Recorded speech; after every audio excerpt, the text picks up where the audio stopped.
Zach Ellis, and welcome to my journey. I don't know where I'm going or how I'm going to get there, but I'm going to be tearing shit up every step of the way, along with a few friends, of course. Honestly, I don't know what I'm doing. I'll be building, modifying, repairing, fabricating, and racing every chance I get. Terrifying. But if you enjoyed this content, don't forget to smash the subscribe button, and of course, enjoy the video.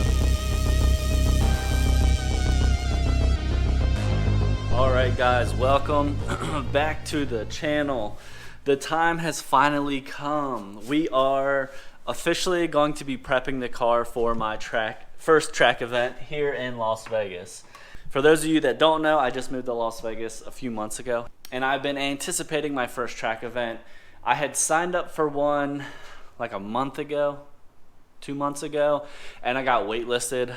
But now I will get the race. So the race is coming up in a week or two. Today we're just going to do a quick brake fluid change. So I've got RBF 600 brake fluid. So basically this is just a higher boiling point brake fluid. So on the track your brakes don't boil. Other thing is this giant piece of wood. This piece of wood is so I can recreate my splitter. That was my first splitter I made. This is the second splitter I made. This is gonna be version 3, and if you've been subscribed to my channel for a while, you know that I've promised it a long time ago that we were gonna make a composite version, which if you look up here, that box right there, that is actually the carbon fiber to make a carbon fiber version of this. I just haven't had time. I haven't had a chance. I created the splitter, made a second one, moved across country, started a new job, things like that. So with all that being said, we're gonna go ahead and get the wheels taken off the car, brake fluid changed out, and we'll probably do the splitter first. So yeah, let's get it done.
Alright guys, so we got the car all loaded up last night. I got extra axles loaded up, extra fuel, extra oil, all kinds of extra stuff. We are about 35 minutes out from the actual racetrack. I do have to stop and get ice for my food, but other than that, we're gonna head to the track. Once we get there, I'll pick the camera back up and yeah, we'll do some racing. Alright guys, so we got out here to the event. Car is all set up. Meeting is done. Car's unloaded, fueled up, tire pressure checked. We're gonna go out here, we're gonna watch the advanced group run. Once they're finished, then our group will be up and we'll go rip it. I gotta figure out how I'm gonna mount my camera. I have external microphones now and I forgot to bring them, like the clip-on mic so I could talk, but I don't have them. It's not a big deal. I'm just gonna run the regular microphone that's on the car. And yeah, man, it should be a good day. I don't know, it's like 50 degrees out right now. It's really cold, but that's all right.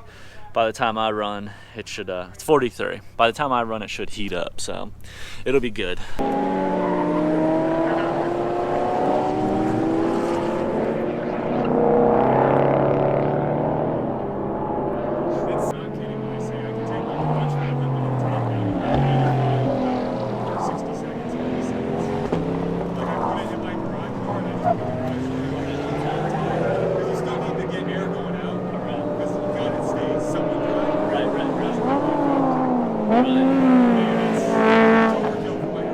Right, it was Maryland and limited.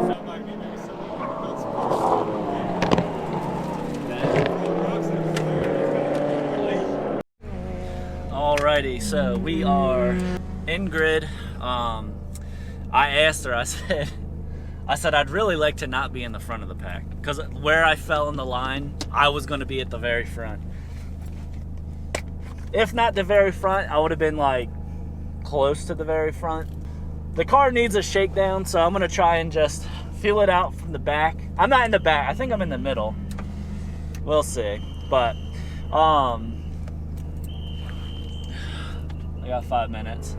Yeah, so I'm in the middle. We're just gonna shake it down. I'm not gonna go real hard. Maybe on the second go, I'll push her a little bit harder, or at least for the first few laps, I'm not gonna push it.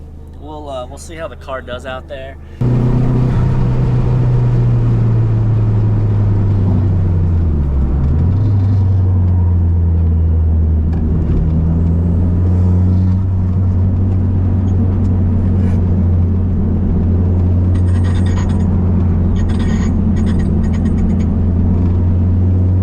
Okay, so judging by that sound, you could probably guess the first session did not quite go as planned.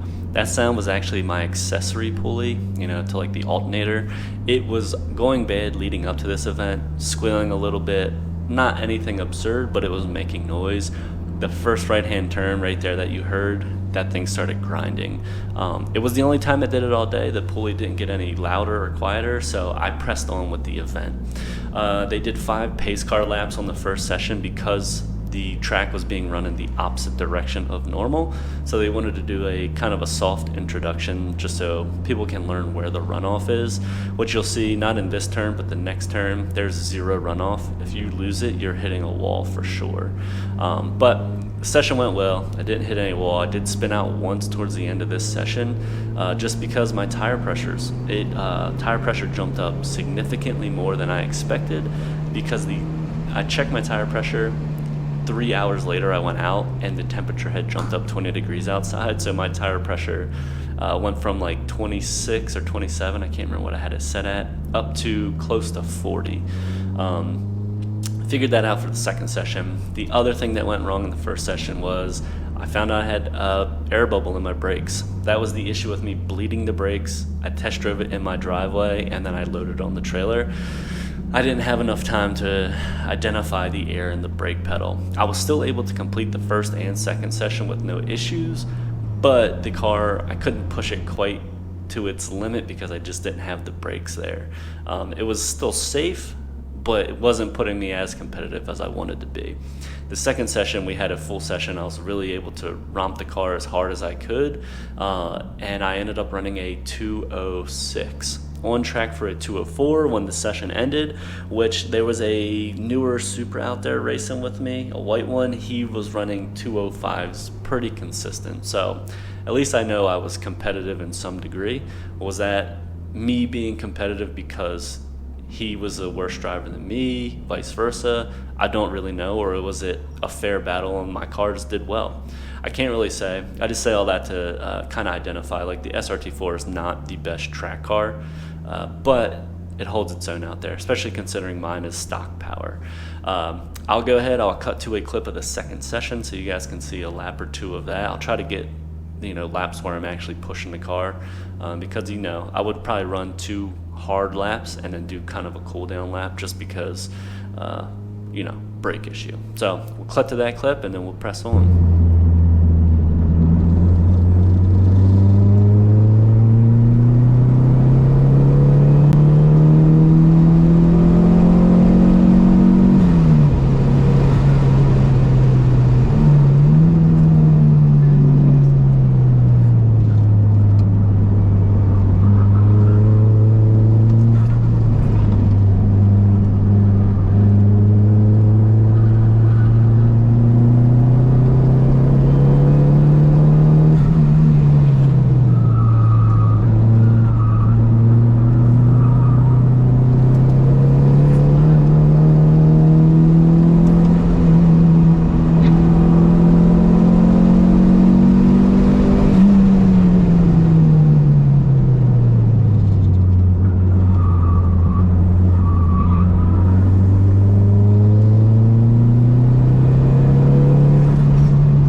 What's up, guys? So we are in my office currently. The track event went very well. It obviously I had the brake issue and the pulley noise, which was concerning, but as a whole the event went decent enough. It was a perfect shakedown. It was only a little bit from my house, easy day. The brakes, I have not bled them yet to see if that is the issue. I would assume it's the issue because I had no brake issue before I changed the fluid. The other one with the pulley making that noise, I haven't confirmed it is an accessory drive pulley, but I'm confident that's what it is because you can hear it idling, you rev it up, the noise changes, things like that. The car still runs fine, I just haven't had the time to actually get in there and diagnose the issue. Now that we kind of have identified two of the weak links of the car, the only other one is tires. I need new tires. My tires are a little old because I didn't race at all in the year 2024, minus obviously the other day. So my tires could be replaced, upgraded. I might just get a whole new set of wheels and run racing tires on one set of wheels and then a street tire on another. Not 100% sure on that yet, but we'll see how it goes. But this all leads into what my plan is for 2025. Today is actually Christmas. My son and my wife are taking a nap. And for those of you who don't know, my son turns 8 months old yesterday. So he's 8 months old. Taking a little nap gives me a chance to get in here and talk about what happened at the track event.